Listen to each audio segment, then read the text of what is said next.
Perkenalkan, nama saya Tiara Vini Septiani, NIM 2370231030. Di sini saya akan membahas topik 2, yaitu tentang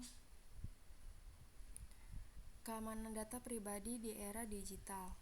Keamanan data pribadi di era digital adalah upaya dan langkah-langkah yang dilakukan untuk melindungi informasi pribadi seseorang agar tidak disalahgunakan, dicuri, diakses, atau dibocorkan oleh pihak yang tidak berwenang, terutama dalam lingkungan berbasis teknologi dan internet. Selanjutnya, tujuan dan tindakan keamanan. Tujuan keamanan data pribadi: 1. Melindungi hak privasi individu. 2. Mencegah penyalahgunaan data oleh pihak tak bertanggung jawab. 3. Menjamin kepercayaan pengguna terhadap layanan digital. 4. Menjaga integritas dan kerahasiaan data. Contoh tindakan keamanan: 1. Menggunakan kata sandi yang kuat. 2. Enskripsi data. 3.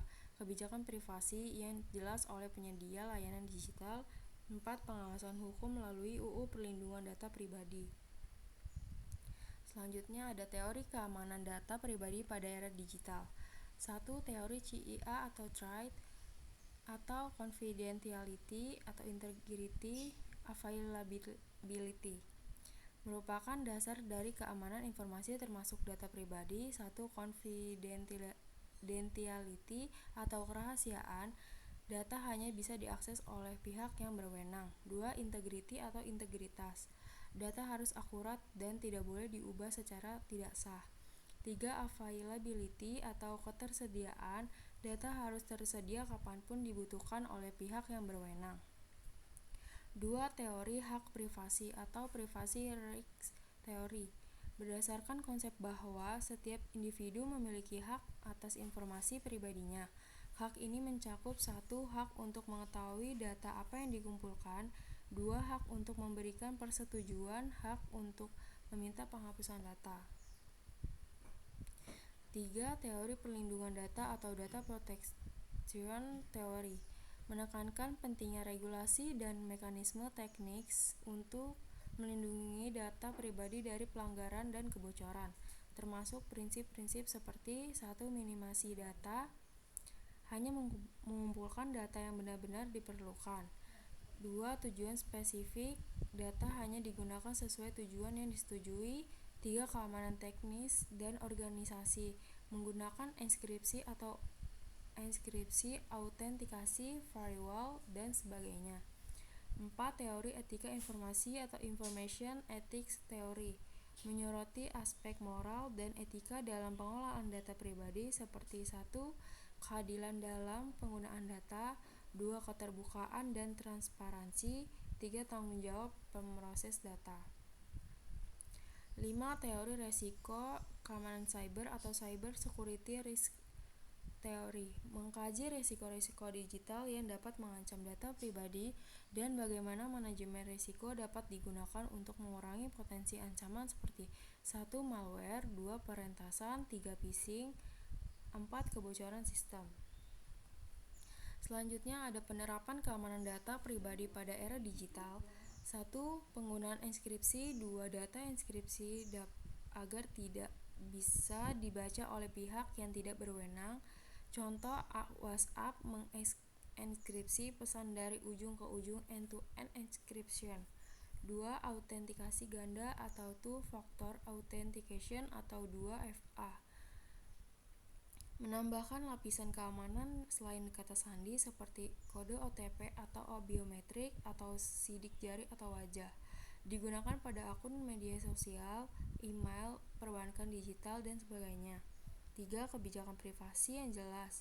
Aplikasi dan situs web menyertakan kebijakan tentang data apa yang dikumpulkan, untuk apa digunakan, dan bagaimana dijaga. Pengguna diberi pilihan untuk menyetujui atau menolak. 4. Penerapan UU Perlindungan Data Pribadi. Negara seperti Indonesia telah menerapkan UU PDP atau Perlindungan Data Pribadi untuk mengatur hak dan kewajiban penyedia layanan digital dan pengguna. 5. Manajemen akses. Pembatasan akses hanya untuk pihak-pihak tertentu dalam organisasi.